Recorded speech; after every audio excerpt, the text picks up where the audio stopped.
Hi everyone, welcome back to the Property Finance Podcast and continuing our series of frequently asked questions. It's the one that comes up all the time on social media, which is how do I get into it with no experience? So when it comes to buy-to-let mortgages, commercial mortgages, bridging finance, pretty much don't need to worry about experience because as long as the deal stacks up and as long as you've got good credit ratings and everything else, you should be pretty okay with getting a buy-to-let mortgage or a bridging loan without lots of experience behind you. When it comes to development finance, this is where the experience element comes in. So refurb finance, which is talking about light refurbs, heavy refurbs. When you're going into a light refurb, you probably don't need any experience. You can probably do that as your first one and be like, right, look, here we go. I'm just doing a little light refurb. I've got my builder who's going to come in and do most of the work. And that will probably be enough for most bridging lenders and small development lenders. When you get into heavy refurb, that's where you probably need to have had a couple of small refurbs behind you to begin with. And that's where you can then obviously scale up into doing those heavy refurbs. When it comes to development finance, so this is talking about new builds, commercial conversions, the larger projects. This is where experience really becomes a question. So on bridging finance, buy-to-lets, etc., the experience question doesn't really get asked. Credit aren't that bothered about it. They just want to see that the project works and that it can be delivered. And with light refurbs, most of the time, if the builder disappears, you can bring another builder in pretty quickly on a light refurb or do most of the work yourself.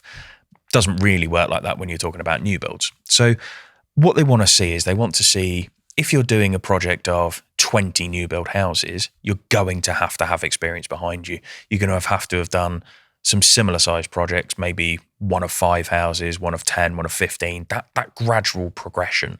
And they want to see that, and they want to see that build up to that point. And you're obviously going to have a really good contractor behind you as well. Again, someone who's done something similar and has kind of gone through those motions with you. Getting your first one underway, I would say, as a rule of thumb, you probably want to be talking 2-3 new build units. I think that's a good starting point. If you're sort of new to development, I would say 2 or 3 units is a good point to start at. If you're doing a commercial conversion, I would say anywhere between 2 and 6 units is quite a nice spot to start at. Again, from an experience perspective, if you're dealing on the smaller side of new build developments, they maybe want to see some experience of some small refurbs, maybe a heavy refurb, a light refurb, whatever. Again, that progression. But it's not impossible to get into it as a complete newbie. What they're going to look at then, so if you're completely new to development finance, you come to us and you say, I'd like development finance over 2 or 3 units. Okay, that's fine. But what we need is a really good contractor behind you. We need to be able to show that contractor's got experience, that contractor is solid. We need to have maybe a project manager in place as well. You need to have that team around you that can deliver. Because as we mentioned on previous podcasts, it's not you that they're interested in, it's the team around you. However, when you get into the bigger developments, obviously you do become kind of a focal point to that as well. So 2 or 3 units, you come to us, you've got that team in place, you've got a good contractor, you've got a good project manager. Most lenders would look at that and say, yeah, you know what, actually, there's enough of a risk reduction here that actually we could take a punt on this. So experience isn't a deal killer as long as you're not taking on a stupidly large deal. And I think this kind of comes back to a lot of the gurus that are out there. And we've been very fortunate that we've dealt with some really, really good property trainers. We've unfortunately dealt with some really, really bad property trainers. What we tended to find is you can't sell a course off of, just do 1 or 2 units. The courses sell because they give you this impression of grandeur that you can go and do huge development deals with no experience, that you can go and do huge deals without worrying about getting a team around you. And it's just not right.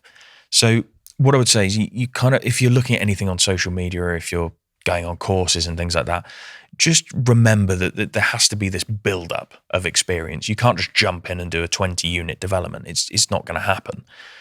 There needs to be that gradual build-up, that sensible build-up. And also from a kind of a broker perspective, we want to see that longevity of clients. So we want to see that clients, some of our clients are on their 7th, 8th deal with us.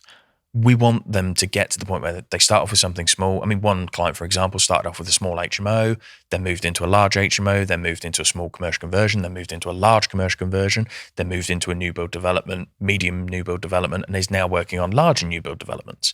It's that progressional route that they've taken, and it's a sensible way of doing it because it lets you cut your teeth and lets you get in on the smaller stuff rather than trying to get in on something that's just too big to manage. Because 20 unit developments, you need to have a proper team around you. You need to have proper health and safety. You need to have proper project management. You need to have a full ecosystem that just doesn't come at the click of a finger.